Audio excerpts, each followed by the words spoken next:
American English Idiomas presents People in Touch, Book 5, Unit 4, A&E on Viewpoints. Mike, you have your point of view and I have mine. You approach it in a different way than I do, Judy. I won't argue with you, Bobby, but I think you were being unfair.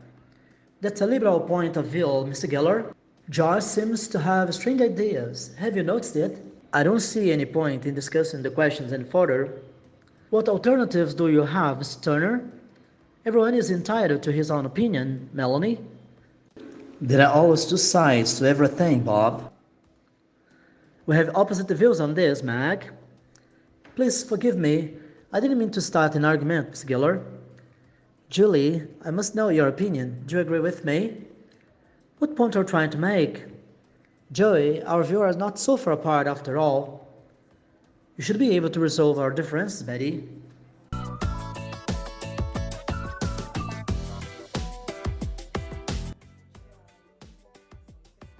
This unit shows what it's like to travel and experience the world away from home at different stages in life, and also how important it can be to find out where you came from.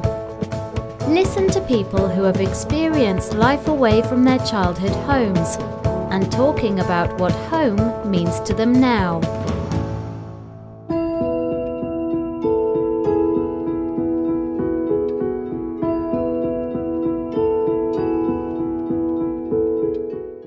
I think living away from home is something that as many people as possible should try to do if they get the opportunity to do it.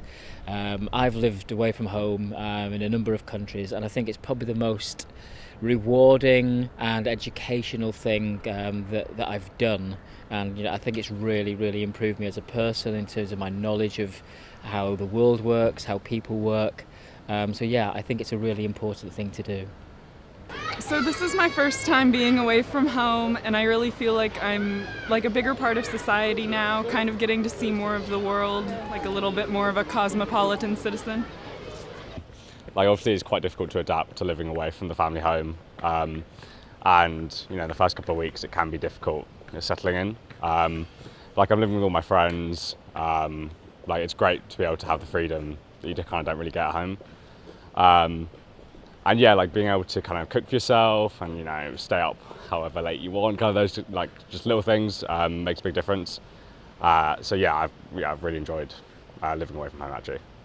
I never really had a set home, so we've moved around a lot as a family. So I've always had to get used to adapting to new places quite quickly. So I think traveling around for different universities and stuff hasn't been a huge transition, although has still been significant, and I love getting to know new cities, but I do miss my family, yeah. Well, I've been travelling a lot actually, just around like New South Wales, Australia for study.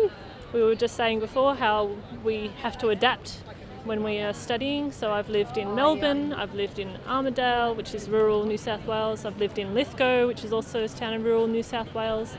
I've lived for a time in Denmark, studying as well. So I enjoyed living overseas, I enjoyed living in new places, and it's just good opportunities to learn more about your surroundings and about yourself, so I do enjoy it, yeah.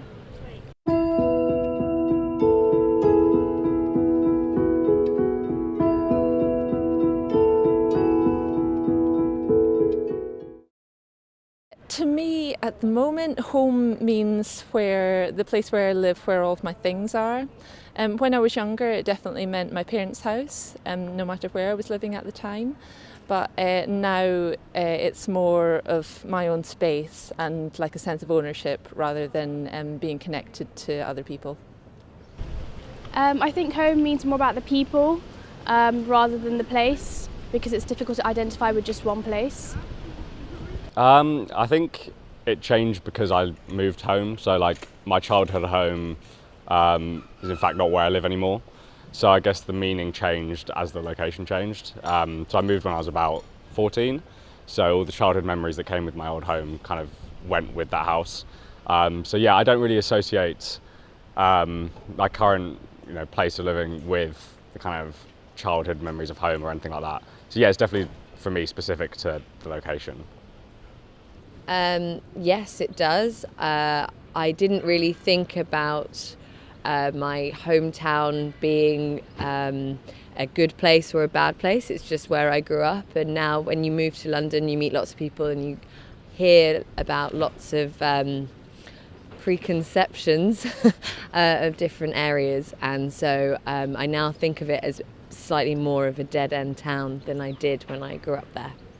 Yeah, I think it does. Now that I've been away from home, home seems like a place that made me. I think home is a place where you feel secure and you find some sort of happiness in it.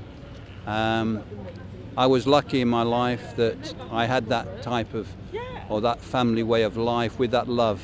And although my mother died very early, I think that's fundamental to one's life as you go through life. I don't think it changes much as you grow older. I think home always just means where the people you care most about are. So whether that be your family or someone who raised you or something else entirely. For me it's my parents and my family, and that will always mean home for me.